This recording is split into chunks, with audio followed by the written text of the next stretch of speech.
తప్పే, పుష్ప ఫోటోలు పెట్టినా తప్పే, గడ్డ మిట్టనే తప్పే, గడ్డ మిట్టనే తప్పే.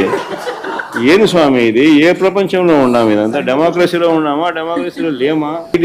టీడీపీ యాక్టివ్ మెంబర్ అయినా కూడా వైసీపీలోకి తాను చేరి టీడీపీ వాళ్ళ ఫోటోను, టీడీపీ వాళ్ళ మీద ఆయన ఆక్రోశం చూపిస్తూ గంగమ్మ జాతరలో పొట్టేళ్ళు తలలు నరికినట్టు రపా అని నరుకుతానని చెప్పి ఆయన అంటానంటే దాని అర్థమైంది. మరి చంద్రబాబు నాయుడు అనే వ్యక్తి ఇంత మోసం చేస్తా ఉన్నాడు కాబట్టి ప్రజలు అంత కోపాన్ని చూపిస్తా ఉన్నారు. క్రిమినల్ బ్రెయిన్సే పనిచేస్తూనే ఉంటాయి వాళ్ళకు.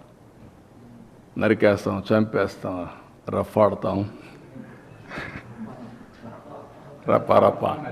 ఆ గంగమ్మ జాతరలో పొట్టేళ్ళు నరకడం అలవాటు. ఏ ఊరికి ఆ ఊరు ఇది ఇస్తారు, బలిస్తారు, పశువులు బలిస్తూ ఉంటారు. అది ఇప్పుడు మాట్లాడే పరిస్థితి జరుగుతుంది. అంటే అంత